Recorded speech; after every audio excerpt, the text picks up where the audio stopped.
Hey guys, welcome to Real Canadian Condo Disputes, where the condo drama gets real.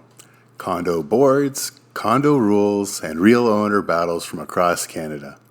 If you live in a condo, or you might one day, you need to hear these stories. Let's jump in. You know, we've all probably had a difficult neighbor at some point. But what happens when their behavior crosses the line from just, annoying to outright dangerous? Well, today we're going to break down a real-life case study that shows exactly how one condo corporation was forced to handle its absolute worst-case scenario. It really comes down to a classic conflict, right? The safety of the whole community versus the rights of one individual. In this explainer, we're going to unpack a court case that reveals this dramatic escalation of behavior, the legal tightrope the condo board had to walk, and ultimately, the zero-tolerance ruling from the court that changed absolutely everything. So, let's start this story not at the beginning, but right at the breaking point, that one single event that was so explosive, it forced the entire community to take action. Okay, so I want you to imagine you're the security guard on duty. It's just a normal Friday. A resident, who the court documents call Owner A, walks up to the desk, but this is not a friendly chat. So what the court documents and the CCTV footage show is that Owner A just launches into this verbal assault. Then, he actually punches straight through the plexiglass barrier at the desk, shattering it. And he's not done. He then destroys the phone and the computer. This wasn't just some angry complaint. This was a violent outburst that led directly to criminal charges for mischief and uttering threats. And right there, that's the immediate cost. Over $2,600 in damages from one single, uncontrolled moment. But, as the condo board was about to prove in court, this was far, far from an isolated incident. To really understand how things got this bad, we've got to hit rewind. See, that incident on July 29th wasn't the start of the problem. It was the violent climax of a long and, importantly, a documented history of really troubling behavior. Now, what's so crucial here is that Owner A himself, in a sworn affidavit, admitted what the root cause was, a relapse of a substance abuse disorder. And what's interesting is he'd lived in that building for 5 years without a single complaint, but starting in 2021, his behavior just began to spiral out of control. And this timeline of events, it just shows a really clear escalation. It started in 2021 with harassing staff and making obscene gestures on camera. Then it moved to actual property damage and even an alleged death threat. By May of 2022, he's confronting a window cleaner way up on high-rise scaffolding. Then, of course, comes the concierge attack. And get this, even after that, he stomps on another resident's phone during a fight in an elevator. This wasn't just a guy having a bad day. This was a documented, dangerous pattern. Just stop and think about the kind of fear this would create in a community. This quote, which was documented in an official incident report, it just shows the level of intimidation that staff and residents were dealing with long before any plexiglass was ever shattered. People were on edge, and for good reason.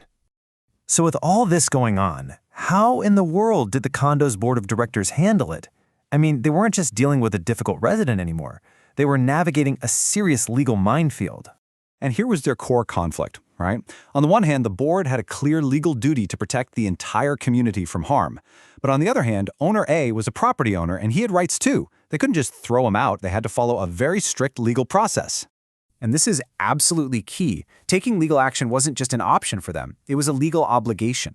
Under the Occupational Health and Safety Act, they had to protect their staff. Under the Condo Act, they had to ensure community safety. If they did nothing, they would have exposed the entire corporation to massive lawsuits for failing to provide a safe environment. Their hands were tied. So, armed with this mountain of evidence, the corporation went to court, and they were seeking an order to have Owner A removed for good. But the judge's decision, well, it was a lot more nuanced than just a simple eviction.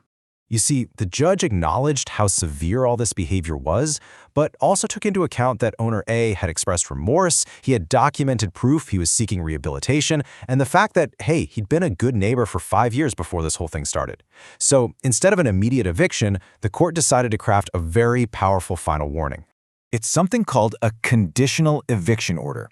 And you can think of it like a legal tightrope.